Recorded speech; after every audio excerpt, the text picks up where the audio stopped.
Senhoras e senhores do júri, boa tarde. Sou Jeff Groves, representando a senhorita Davis neste caso. Eu não vou sussurrar para vocês. Talvez eu grite um pouco.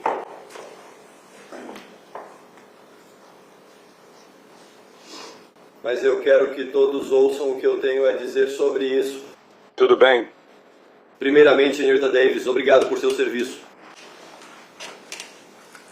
Ela entende o quão traumático esse caso realmente é. E é mesmo. É um dos casos mais tristes que você vai ouvir.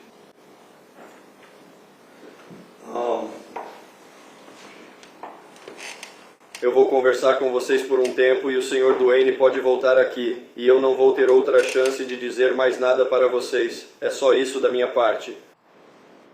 Depois que o Sr. Duane terminar da próxima vez, o juiz vai instruir vocês sobre o que diz a lei. É fundamental que vocês atentem ao que a lei diz. Isso se chama instruções ao júri. O juiz vai conversar com vocês sobre o que diz a lei e talvez eu também fale um pouco sobre isso. Mas o que eu quero que vocês entendam primeiro, ou também entendam, é que vocês terão uma cópia da acusação formal com vocês, onde vocês mesmos poderão ler a acusação formal. Claro, o juiz já leu e vocês sabem, nós já ouvimos tudo sobre isso e é importante. Que vocês prestem muita atenção à linguagem de todas as acusações na denúncia. Primeiro entendam e agradeço ao Sr. Duane por citar que o prazo de prescrição de certas infrações é de 4 anos. Como sabemos, essa infração, a criança morreu, Carter morreu em 17 de novembro de 2020. Esse código estava em vigor, lembram?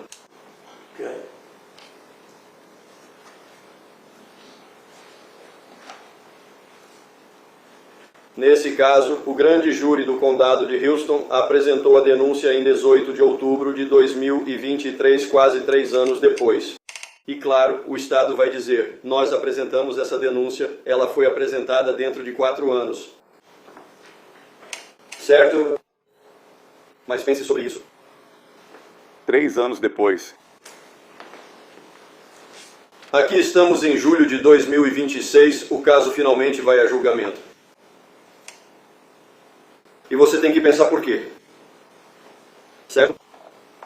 Claro, o Estado pode se levantar e argumentar que fez tudo o que deveria fazer. E sabe, o fato de que o departamento do xerife fez a parte deles e depois isso foi encaminhado para nós. E sabe, foi o grande júri que não apresentou a acusação formal até outubro de 2023.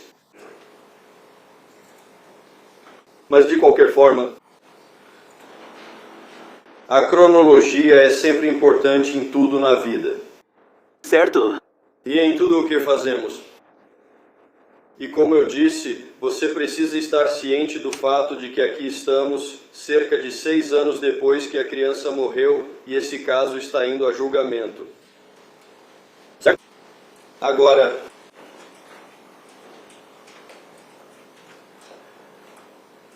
você receberá esta acusação e peço que leia. Leia com atenção. E o Estado tem que provar todas essas acusações contra a senhorita Davis, além de qualquer dúvida razoável. O juiz vai explicar para vocês o que é dúvida razoável e seu significado. O juiz explicará o que isso significa. Ela não vai dizer para vocês que isso significa chegar a um número específico ou a uma certeza matemática. Ela vai explicar e dizer o que dúvida razoável significa. Exatamente o tipo de evidência que vocês precisam considerar. Ao tomar sua decisão sobre se o Estado provou ou não cada elemento essencial de cada crime imputado, além de qualquer dúvida razoável. Tudo o que peço a vocês, é claro, vocês ouviram as provas, apenas sigam o que o juiz disser. Apenas sigam o que ela disser. E ela vai dizer a vocês o que diz a lei. Vocês sabem, a primeira acusação, como o Sr. Duane disse, trata de homicídio doloso com malícia premeditada. E eu acho que o Sr. Duane estava dizendo isso quando falou para vocês que meu cliente espancou seu filho até a morte. Espancou seu filho até a morte. O juiz explicará o que é malícia premeditada. Ela vai explicar isso para vocês. Mas é isso que o Estado alega na primeira acusação, que a senhorita Davis espancou o próprio filho até a morte.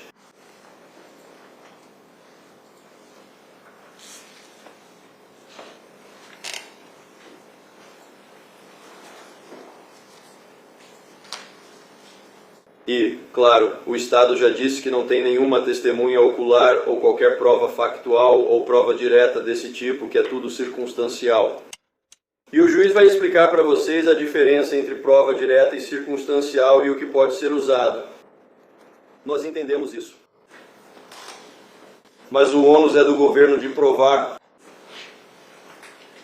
as acusações de homicídio doloso. Homicídio doloso do jeito que a lei funciona neste Estado. Esse é o crime mais grave com o qual o Estado pode acusar alguém por espancar alguém até a morte.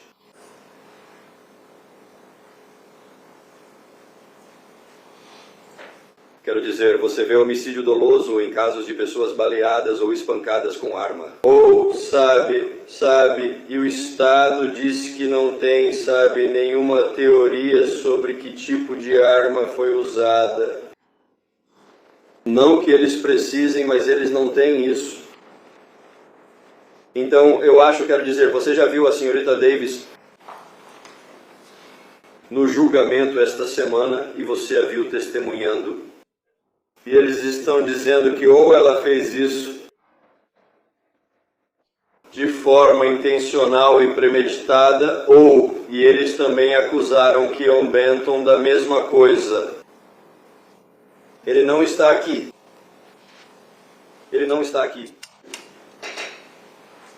Claro, eles estão sendo julgados separadamente, mas se ele estava lá quando isso aconteceu, então por que ele não está aqui para testemunhar contra a senhorita Davis? Porque isso não aconteceu.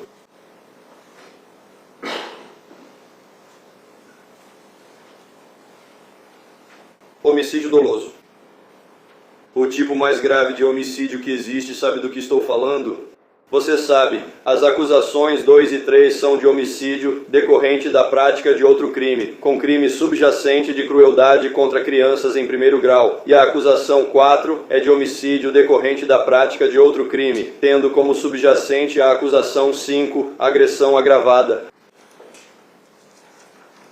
E claro, a acusação aqui diz, no homicídio decorrente da prática de outro crime, que a criança foi espancada com um objeto cuja natureza exata é desconhecida pelo grande júri, causando dor física cruel, isto é, uma laceração no fígado da vítima.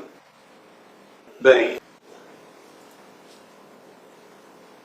eles estabeleceram provas circunstanciais, e provas circunstanciais podem ser aceitáveis.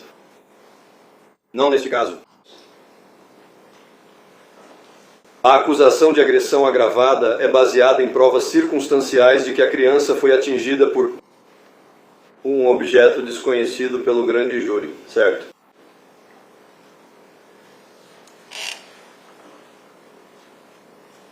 Veja, você meio que precisa destrinchar isso. Ou você tem um homicídio doloso, ou você tem um homicídio decorrente da prática de outro crime com esses crimes subjacentes, ou você tem o que está nos itens 5 e 6, que é uma acusação incomum no nosso estado, mas é uma acusação válida de homicídio em segundo grau.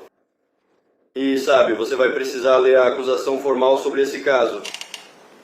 O homicídio em segundo grau ocorre independentemente de malícia, ou seja, não precisa haver malícia. Você tem que mostrar, ou o Estado tem que mostrar, que eles comprovaram que a criança sofreu dor física cruel pela falha da mãe em buscar atendimento médico imediato. Deve haver negligência criminal aqui.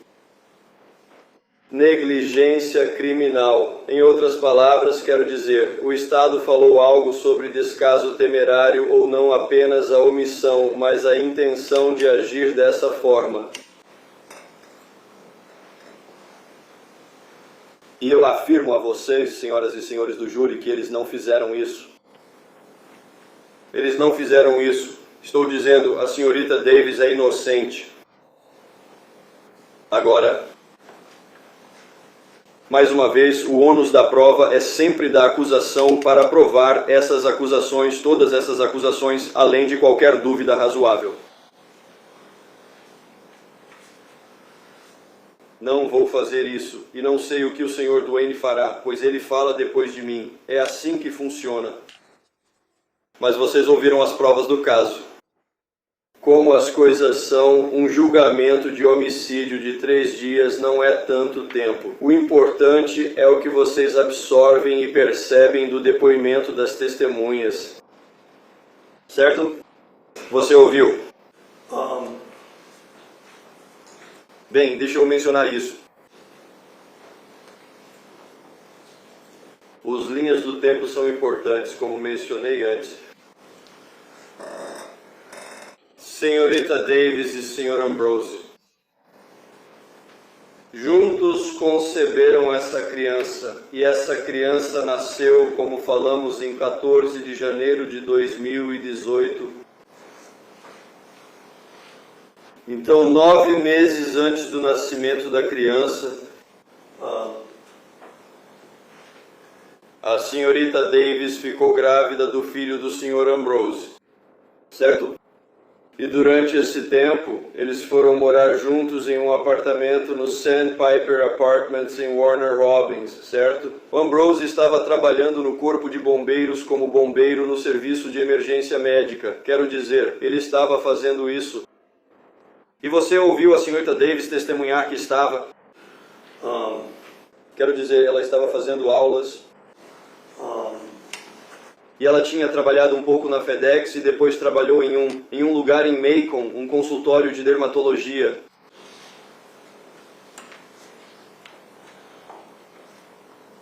E que a criança nasceu em janeiro, como eu disse, no dia 14 de janeiro de 2018, enquanto eles ainda moravam no Sandpiper Apartments.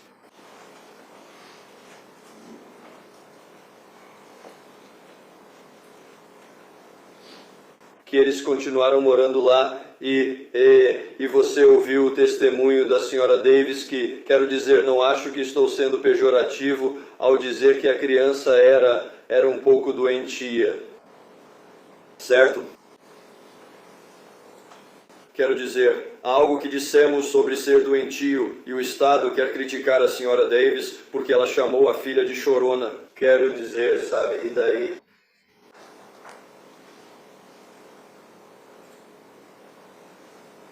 Enfim, a criança nasceu em janeiro de 2018. O relacionamento entre a senhorita Davis e o Sr. Ambrose continuou até março de 2020, mais ou menos, quando simplesmente terminou. E nessa época, eles estavam morando lá nos apartamentos da Lakeview Road, seja qual for o nome daqueles apartamentos. Mas é importante notar que esses apartamentos ficam bem ao lado desse clínica pediátrica. E você ouviu? A senhorita Davis testemunhou que esse é um dos motivos pelos quais ela se mudou para lá. Assim, ela ficaria perto de onde os médicos do filho dela estavam. E vocês terão, e o Estado apresentou como prova, e vocês vão receber isso. A prova número 1 do Estado. Mais de 40 páginas de documentos desde quando Carter começou a ir lá para a clínica pediátrica. Vocês mesmos podem ver, o Estado colocou lá para isso.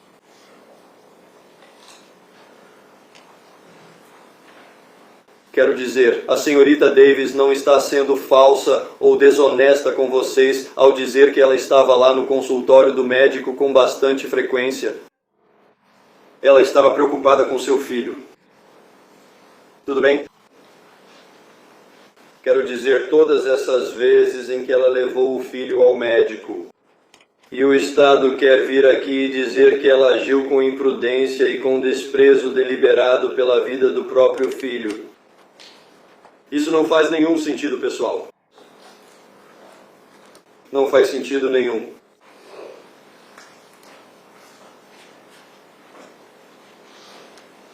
Agora,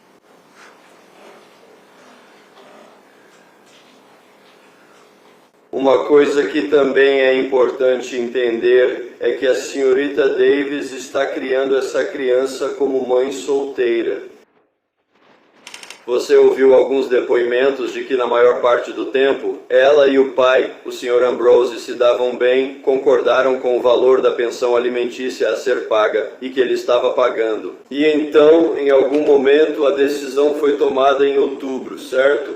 Cerca de um mês antes da morte da criança, talvez ele devesse estar sob ordem judicial de pensão alimentícia. Quero dizer, isso é só, sabe... Muitas vezes o Estado quer levantar coisas como uma distração ou uma cortina de fumaça ou algo assim para tentar tirar seu foco do que realmente importa. Certo?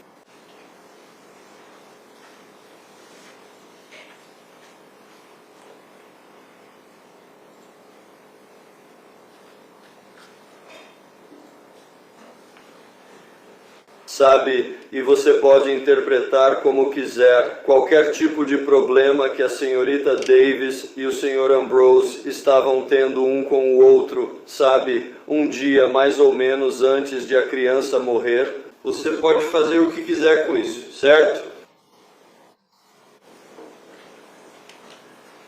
Quero dizer, sabe, há uma referência a isso. Há um texto que foi enviado pela senhorita Davis e a palavra com F foi usada. Certo? Nunca ouvimos isso antes. Certo?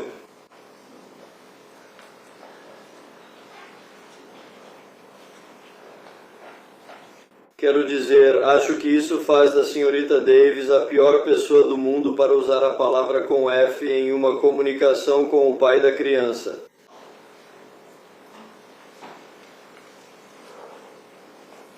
Fazendo tempestade em copo d'água. Então, a prova foi que... Quer dizer, não vou repassar todos os dias antes da criança falecer. Vocês já ouviram tudo isso. E nós não revisamos isso quando a senhorita Davis testemunhou hoje, porque o Estado exibiu os vídeos, as entrevistas em vídeo que ela teve com o sargento Collins no dia seguinte ao falecimento da criança e cerca de 2 ou 3 semanas depois. Certo? Vocês puderam ouvir tudo isso. Quero dizer, essa é a emoção mais crua que se pode ter. Certo?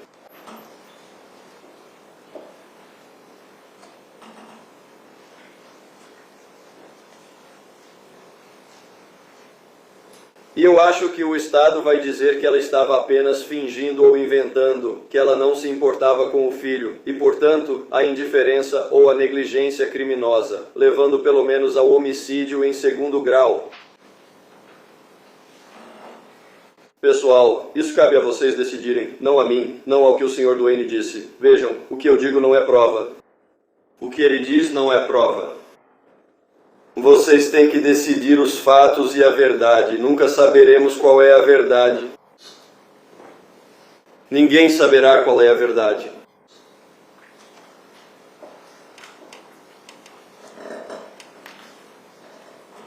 Sabe, tem outras coisas das quais você também precisa estar atento.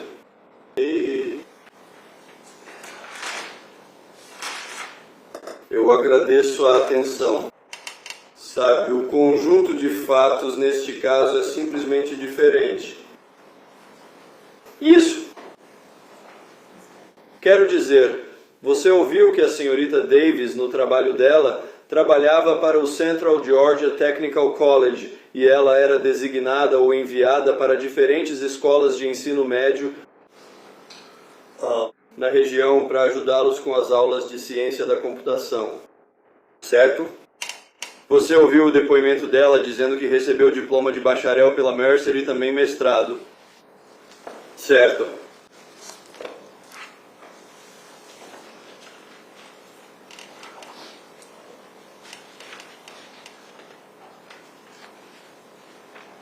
E que da forma como os fatos aconteceram neste caso, ela tinha ido trabalhar no condado de Jones ou em Milledgeville.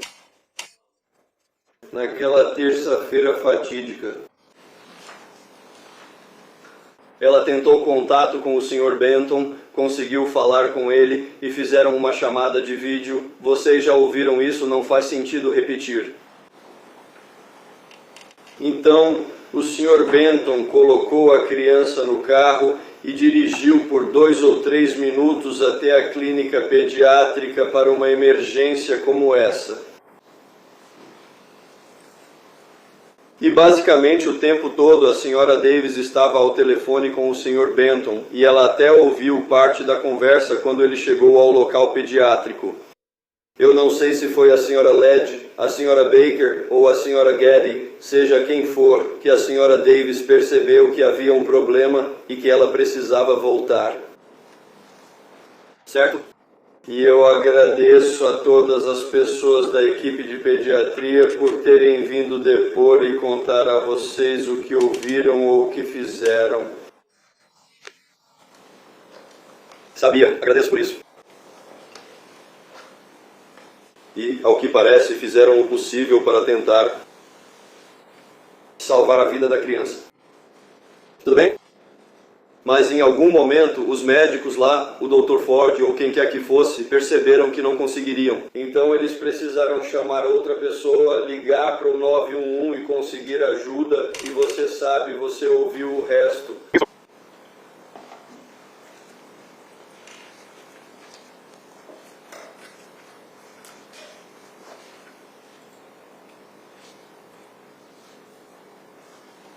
Como mencionei, você também ouviu Lisa James na emergência do condado de Pitt, que relatou que a criança não respondia e ela disse o que observou. E você pode se lembrar por si mesmo do que ela observou. E também os outros que testemunharam do setor pediátrico, o que eles observaram.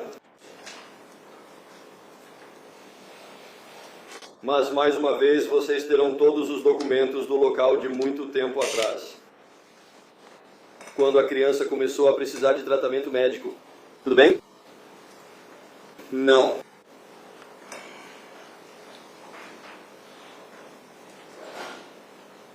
Sabe, o que é importante notar é que... Sabe, depois que Carter faleceu e a senhorita Davis e o Sr. Benton voltaram para o apartamento e sabe, o policial Moretale do departamento de polícia de Warmore House estava lá. E você ouviu a conversa deles. Sabe, mais uma vez a conversa deles com a senhorita Davis e também com o Sr. Benton foi importante para você ver. Mais uma vez somos pura emoção. No seu auge. Tudo bem? E somos gratos ao policial Moiseyev por estar lá e oferecer o conforto que ele ofereceu. Isso é importante saber. Confie em mim, é importante saber. E você sabe, eles estavam esperando. A senhorita Davis estava esperando o sargento Collins voltar para que ele pudesse revistar o local. E se você se lembra, ele escreveu à mão ou preparou um formulário de consentimento onde a senhorita Davis autorizou o sargento Collins do departamento do xerife a entrar, revistar e examinar tudo no apartamento. Sem qualquer restrição, ou simplesmente você sabe entrar lá e fazer isso. Você ouviu o depoimento do policial Herrera ou do investigador Herrera. E vocês terão com vocês as provas da acusação de 15 a 61, eu acredito, todas essas fotografias que vimos no outro dia. E vocês vão tê-las lá atrás para olhar, certo? Tudo bem. E você viu onde havia certos lugares onde parecia, com licença, que a criança tinha vomitado ou regurgitado ou derramado um pouco do suco de laranja, ou seja lá o que for. Você terá todas essas fotos. E você ouviu o investigador Herrera testemunhar que ele coletou amostras do carpete, cortou pedaços do carpete, da cama ou do travesseiro. Alguma delas foi mostrada para você depois? Pessoal, depois que o investigador Herrera pegou todas aquelas informações, ou todas aquelas amostras, ou seja lá o que for, ele levou tudo de volta para o departamento de polícia de Wall Road, colocou em um cofre e nada mais foi feito com elas. E o que isso importa?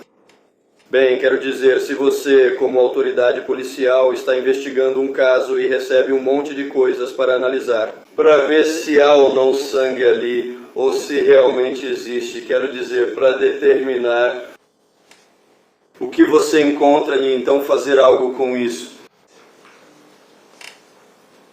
Eles chegaram a enviar alguma coisa para o GBI? Não, não enviaram. Você ouviu o sargento Collins dizer que saiu em fevereiro e não fez nada. O tenente Betts também afirmou que não fez nada. Então, quem mais teria feito algo? Agora, a senhorita Joy disse que houve algumas coisas que foram um pouco estranhas. Aquilo foi estranho.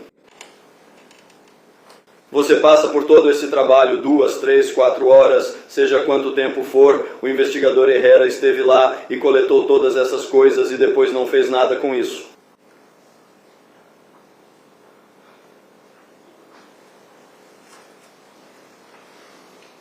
Isso não prova nada. Nada.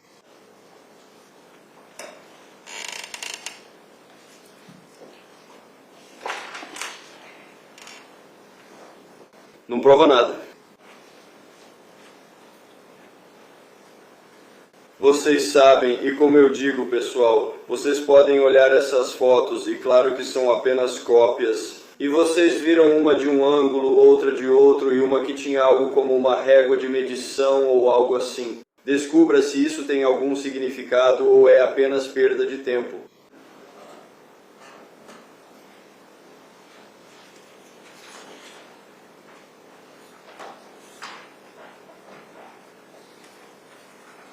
Mais uma vez, essa criança faleceu em 17 de novembro de 2020.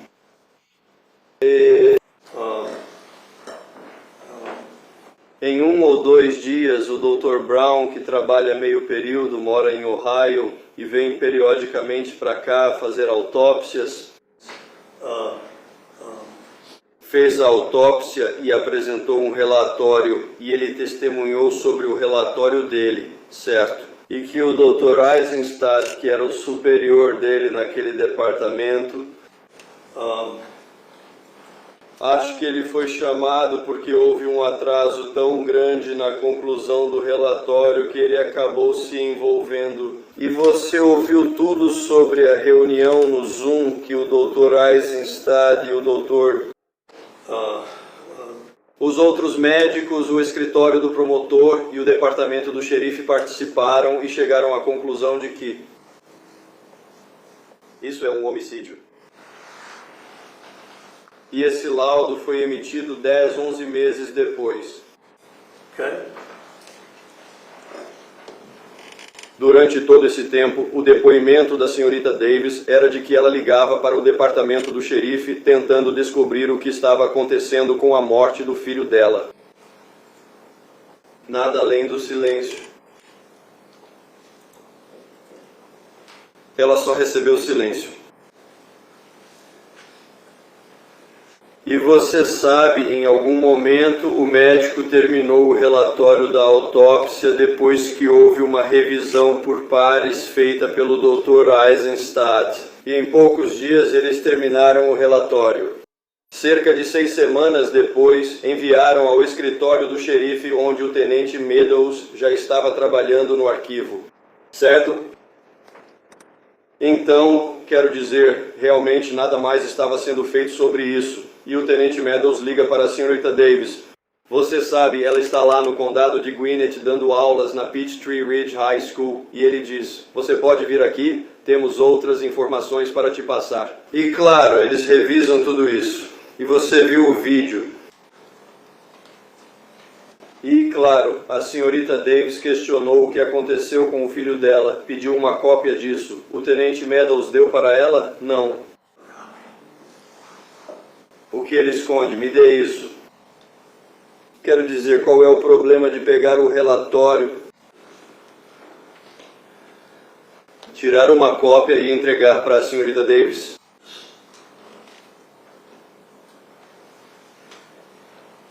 E então você ouviu a declaração de que o tenente Bennett disse que não ia te entregar. Não sei se entregaremos isso ao seu advogado. O Estado pode comentar, mas você pode lembrar do que ouviu. Você é o que eles estão escondendo. Por que está demorando tanto? Enfim, é isso aí. Quando o tenente Meadows teve sua conversa com a senhorita Davis, era dezembro de 2021.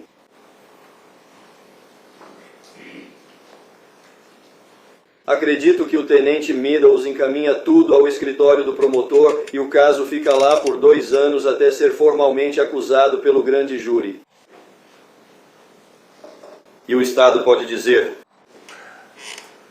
não houve prejuízo nenhum. Quero dizer, o tempo todo você tem que concordar com a mãe aqui. E acho que todos podemos concordar que as pessoas lidam com o luto de maneiras diferentes. Não vou zombar de ninguém pela forma como lida com o luto. Mas é isso, basicamente 3 anos. Depois que a criança morre, o caso é formalmente denunciado pelo grande júri e a senhorita Davis é presa então. 3 anos. Outubro ou algo assim de 2023. Aqui estamos nós, quase 3 anos depois quando chegamos aqui. Beleza? O Estado vai tentar convencer você. Não se preocupe, não é nada. Mas pessoal, tem sim algo aí. Isso é para vocês decidirem se é algo que vocês vão tolerar como cidadãos deste país. O ônus da prova cabe sempre ao Estado, que deve provar as acusações além de qualquer dúvida razoável. Certo. E não quero entediar vocês com o que estou dizendo, certo?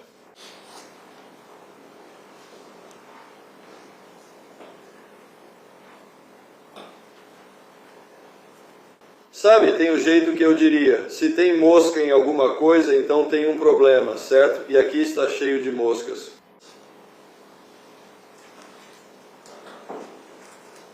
Sabe, e claro, o Estado, e eu agradeço o Sr. Ambrose por estar aqui, e eu entendo, sabe, acho que o Estado estava preocupado. É por isso que trouxeram a senhorita Tarp, que cuidou da criança, dizendo que nada aconteceu com a criança, e eles querem...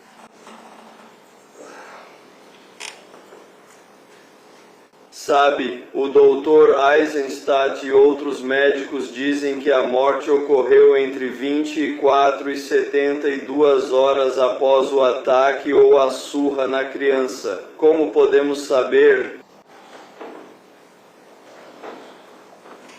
Quero dizer, não há como... Como advogado, não tem como eu igualar o conhecimento médico, por assim dizer, ou o conhecimento médico com o doutor, o patologista que fez a autópsia, e depois com aquele que era o supervisor dele e aprovou o procedimento. Como eu poderia me igualar a você nisso? Só estou fazendo perguntas e afirmações simples.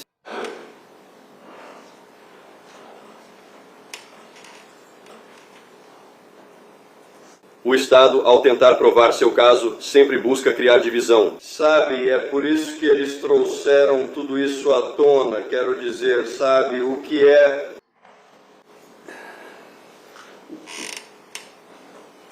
Quero dizer, a senhora Davis é grata porque a senhora Thorpe fez um travesseiro com a foto da criança ou uma camiseta, algo assim. Ela é grata por isso. Mas por que transformar isso em algo que não é?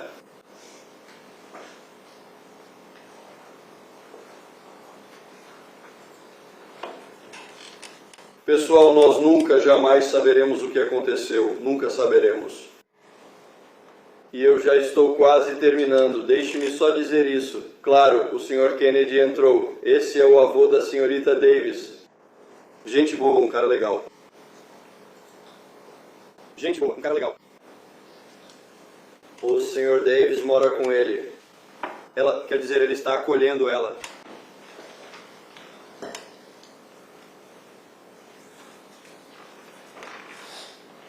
Mas você sabe, já se passaram 5 anos e meio, 6 anos desde que o neto dele morreu. Ele não lembra de tudo.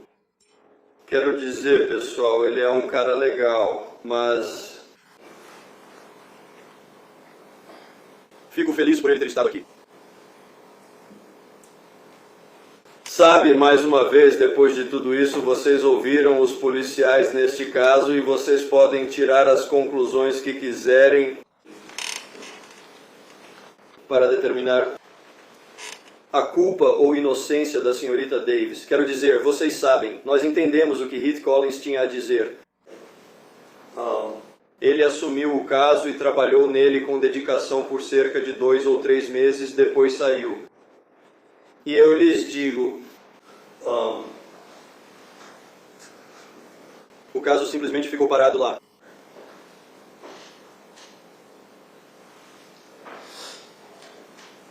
Sabe, houve algumas conversas, sabe, do Dr. Eisenstadt ou do outro médico, do Dr. Brown, que fez a autópsia, sobre se era ou não um homicídio. Mas, sabe, a palavra homicídio continuava aparecendo, mas também a palavra indeterminado continuava surgindo. Se eles tivessem decidido que era um homicídio, um mês mais ou menos depois que a criança morreu e eles receberam os laudos de toxicologia do TOP e esses outros relatórios que você ouviu mencionar do GBI, por que não fizeram nada então?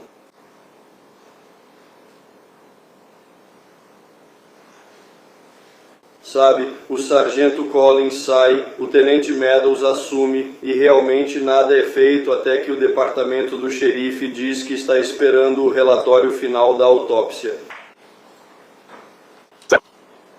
Acho que todos nós já temos experiência suficiente para perceber quando alguém está tentando empurrar a responsabilidade de um para o outro. Certo. De qualquer forma, a decisão já foi tomada, como mencionei antes, e vou terminar em breve hoje.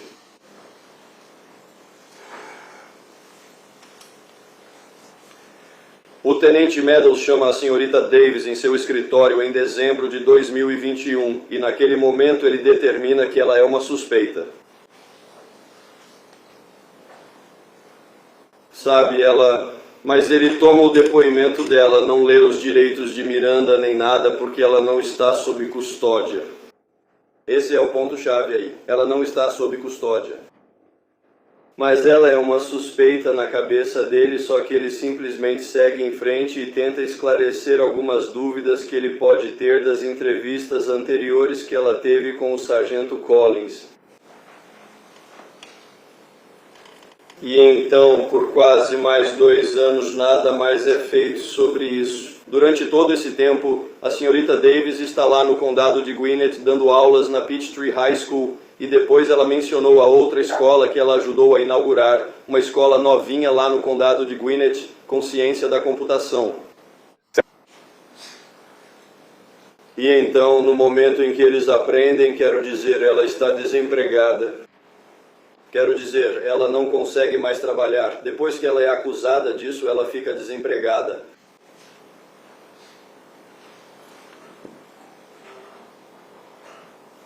E então ela fica tipo... Ela agradece sua paciência por estar aqui. Ela aprecia a atenção que você deu a ela neste caso. E como eu disse, se tem algo que eu fiz ou falei, coloque isso na minha conta. Não coloque na conta dela. Só estou tentando ajudar ela da melhor forma que sei. Sabe, já vou me sentar e o promotor vai poder vir aqui. E eu não sei por quanto tempo mais ele vai continuar. Mas sabe, você vai ter todas essas fotografias, todos esses documentos.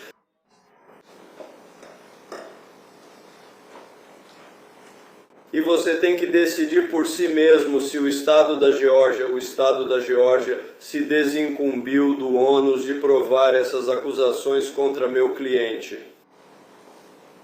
Todas essas acusações, além de qualquer dúvida razoável. Se eles não conseguiram, então ela deve ser considerada não culpada ou absolvida dessas acusações. É triste que essa criança se foi. Era o único filho dele. Tudo bem? Sabe, vou te deixar com uma coisa. Eu julgo casos aqui há muito tempo e sempre digo às pessoas para não deixarem o bom senso do lado de fora quando entrarem por essas portas. O juiz vai lhes explicar a lei. Vocês ouviram o que o Estado apresentou. Vocês ouviram a senhorita Davis enquanto ela testemunhava. Mas usem o próprio bom senso. E tomem uma decisão sobre isso. Sigam a lei, sigam os fatos. E quando voltarem aqui, pedimos que considerem a senhorita Davis não culpada dessas acusações e agradecemos pelo seu tempo.